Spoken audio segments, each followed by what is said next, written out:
That's new. In addition to, we do new colors all the time, which is a lot of fun.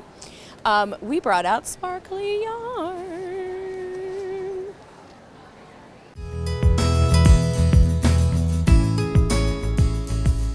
My name is Amanda Jarvis, and I am the new owner of Lorna's Laces and Mrs. Crosby. We are two hand-dyed yarn companies based out of Chicago, Illinois. We do together about 21 different kinds of yarn and about 400 different colors. I purchased the company a year and a half ago after working there for 14 and a half years. So it's very like a traditional American story where you're like the American dream, where you like work your way up and then you own it for yourself. Yeah, that's what I did. You know, I keep thinking that I want to like lie and make up some fun story about being a knitter since my grandma's knee, but I just don't have one. I moved to Chicago to work in the music industry, which I don't recommend, by the way. If you're trying to find a path in life, don't get in the music industry. And I had been out of work for 8 months, and I was raised that when you don't have a job, you look for a job like it's your job. I was raised by blue-collar parents, and I worked 40 hours a week at looking for a job. And after about 8 months, I had started applying for every job I was qualified for, or thought I was qualified for, or thought I could lie about being qualified for. Very fake it till you make it. I gotta eat and pay the bills, do whatever you gotta do. And there was this tiny ad in The Reader, which is a Chicago independent newspaper, that said, "Small business seeks office help. QuickBooks knowledge useful." And I was like, I used QuickBooks once. It'll be fine. And I went in and interviewed for this job. It was in this empty warehouse. I sat on an overturned 5-gallon bucket. And I needed a job so bad that when the woman who was interviewing me offered me a job, I was like, yeah, sure, I'll totally come hang out in your weird empty warehouse. And then when I got there, it turned out it was a yarn company. And I didn't know anything about yarn. I knew Joann's and Walmart, the yarn section, but I didn't know what it was. But since I was a child, the only two things I ever really thought about doing in my life as dreams were that I was going to do hair or I was going to work in fashion. And I found a way to work in fashion, and it blows my mind every day. So that was 16 years ago. I worked for her for 14 and a half, and now a year and a half as the owner. Kind of a lot of things. So since I took over the company a year and a half ago, we decided that I wanted to do a bunch of new things. I decided that we were going to completely revamp our logo, which we just released 2 months ago. We have this brand new logo, bringing in the fact that our company's existed since 1987. And even though we are on our third owner, we're trying to stay relevant and new and abreast of the trends, but also reminding people that we are reliable and we're not going anywhere and we're going to be here for you. We never discontinue a color at Lorna's Laces, so we have colors that we've had since the 90s that you can still get. So if you make a sweater and you love it and you wear out part of it years and years and years later, you're still going to be able to get that color and make it again. Or if somebody falls in love with something, they're always going to be able to get it. And that's one of the things that we really stand by. With Mrs. Crosby, it gave us more of a chance to play, which is why her tagline is "Loves to Play." We do things in smaller batches and smaller lines, and we will discontinue things eventually. So we wanted to do, the new logo was sort of the jumping off point of a new thing. I wanted to get closer to to knitters and crocheters and the stitchers who use our products, to show them that we are just this tiny little company. There's 6 of us for the two companies. There's 6 of us. There's myself, and then Mrs. Crosby has 1 dyer, and Lorna's Laces has 2, and then we have 2 people who do quality control and packaging things. So we're this tiny company, and I wanted to be more part of the community. There's this beautiful thing that exists in yarn that knitters and crocheters all get together and build this great community. And then above them you have shops, and shops get together with yarn crawls, and they do knit-alongs and they do shop hops. And then there's this idea that as soon as you go above shops, we're all supposed to hate each other and we're not real people. And certainly that we're not also crafters and we're not also stitchers who put our whole into this passion that everyone has. So I've been doing a lot of getting in people's faces a little bit. I've been visiting lots of shops and teaching classes and coming to events and just showing people who I actually am as part of this company and part of this thing that I got to help build that I now get to be at the helm of that I'm very excited about. And that's one of the things that's the biggest thing that's new. And then our other thing, our latest thing that's new, in addition to, we do new colors all the time, which is a lot of fun. We brought out sparkly yarn. This is our newest yarn. It's called Set in Palladium.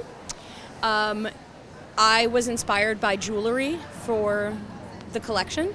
The yarn is completely made in the US from top to bottom, sheep to skein as they say. And it's superwash merino, silk, nylon, and silver fiber. So because it had real silver fiber, I wanted to do something that it made me think of jewelry. So we did this super limited collection of colors. Usually every yarn comes in every color, but I just don't think a yarn like this is necessarily appropriate for every kind of color. So we just did 10 colors, and each one of them is named after a stone. And this is our first thing that's labeled with our new logo. So this is amethyst and onyx, and morganite is the pale pink. And there's basically a dark and a light for each shade. So there's a dark purple and a pale purple, and there's a black and then a pale gray. And so that was really fun to bring out something that was completely new. And to be honest, it was scary. You know, we've got this brand that's known and has been around for a long time, and this is the first thing that I did that I did completely. And I had to decide, are people going to like this yarn I came up with? Are people going to buy it? Are shops going to want it? Are knitters going to want it? And I just had to put my money where my mouth was and decide to do something new and fun. It's my baby. A lot of the colors are my baby because I was fortunate enough before I owned the company to still get to do a lot of the color development. So I've been creating colors for a long time, and those have been my babies for a long time, but this is like top to bottom my baby.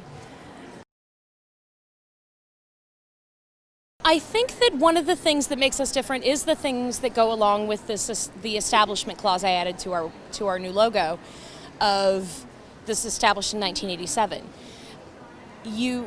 We're reliable, but also staying abreast of what's new. We're going to try out new dye techniques. Because I have such an interest in fashion, we're going to stay current with what's going on in color and what's going on in the mainstream, ready-to-wear fashion industry and the runway industries, in addition to what the trends are in the yarn industry. But that that you can rely on Lorna's Laces making a quality yarn that's going to last you a long time and be really worth the time and the money that you put into the thing that you made. Something really amazing that happened when I bought the company was that a lot of my friends that I've made over the years in the industry all posted on Instagram their very old Lorna's Laces patterns. So all these people were posting photos of, these are my very first socks I ever knit. I did them 15 years ago and I still wear them. And I think, truthfully, that's one of the things that really sets us apart is the quality of the fiber that we work with. And that we stand behind it. If you have an experience with us that you're not happy with, I personally want to know about it. If you call Lorna's Laces, any of the phone numbers, or Mrs. Crosby, any of the phone numbers, you can talk to me on the phone. If no one has an email address except me. So if you send an email to either company, you're going to get me. And I think that also makes a difference. We're small, and that gives us an ability to be agile and change. But we're not going anywhere. We're here for you as long as we can be, or at least we want to be. We have actually never come to Stitches West before. This is my very first time. A bunch of the folks that I am friends with in the industry and shops that we work with and other dyers that we are friendly with. Jimmy Bean's Wool, who I know you spoke to earlier. You talked to Laura. She's one of our a dear friend and one of our biggest clients, our closest customers. We do tons and tons of stuff together. I'm sure if you know her brand, we do a lot of things together. And her and I were chatting, and she said, I really think you need to come to Stitches West. You need to see what other companies are doing. I think you need to vend. I think you need to get, as the new owner, people need to associate my face with our company, and they need to know that when they write to Lorna's Laces that they're talking to me, Amanda. And I want that association, along with the things that I started changing of how we interact with customers and how we interact with like every step of our process down to its end users and even recipients from the stitchers of things. I want them to know me. So when Jimmy Bean suggested that we come, I reached out to a couple of other friends, and a couple of our friends who are dyers were like, yes, you absolutely have to come. And then one of our friends, the folks at Anzulo, were nice enough to be like, we've got 2 booths, come hang out with us. And we took over these 2 booths from there and decided to do it. We've actually never really done a retail event before. It's not something we normally do. We are, generally speaking, a wholesale-only company. But I just think it's important for people to know who we are and how we fit into things, because I love when I get to know who makes a product that I have and know that the people behind it are good, fun, interesting people I'd like to grab a beer with or like have a chat with. And I like to think I'm one of those people, so I want to show everybody that I am. As I'm traveling around the country visiting shops, because I've been doing that so much, the one thing that I'm hearing from shops that they are really into and are seeing from their stitchers is sport weight yarn. And sport weight yarn kind of hasn't been big in a really long time. We have worsted, and sock has been big for a while, and DK has been huge. But sport weight yarn that's hand dyed is apparently a bit of a niche market, and not a lot of people have, and a lot of shops have trouble finding it. What's interesting with that being the case with Lorna's Laces and Mrs. Crosby is we don't have DK weight yarn. We have sport weight yarn, and we always have. So we have 3 sport weight yarns between the 2 companies, or 4 sport weight yarns between the 2 companies, sorry. At Lorna's Laces, we have our Shepherd Sport and our Sport Mate. And at Mrs. Crosby, we have Carpet Bag and Hat Box. And all of our wools are superwash merino based. With some of them have additives like a silk or a cashmere or a viscose, and they're all machine washable and dryable, so our yarns are often thought of as being things for kids. So I'm really seeing a lot of things going towards sport weight yarns. Now, walking around Stitches West in particular, the things that I'm seeing, I feel like 50% of the people that are walking around this show are either wearing a Zwig pullover, which we have one on the shelf over there, so maybe we'll get you a shot of it so you can see it later, and the Unity t-shirts from Neighborhood Fiber Company. Like those are the two things I'm seeing the most, and I think that that's absolutely wonderful in both cases. It's a gorgeous sweater and a powerful and important message to get to walk around with, and I think that those are the biggest trends I'm seeing, I think, the most. I did a talk like this at a knitting guild in the western suburbs just a few days ago, and they asked, what do you think is big in the city that we might not see in the suburbs and out in the country or in the mid. We live in Chicago, so what are you seeing that we might not see in South Dakota or in Mississippi? And I think it's really interesting because the information's available. Nobody's doing anything different if you don't want them to be.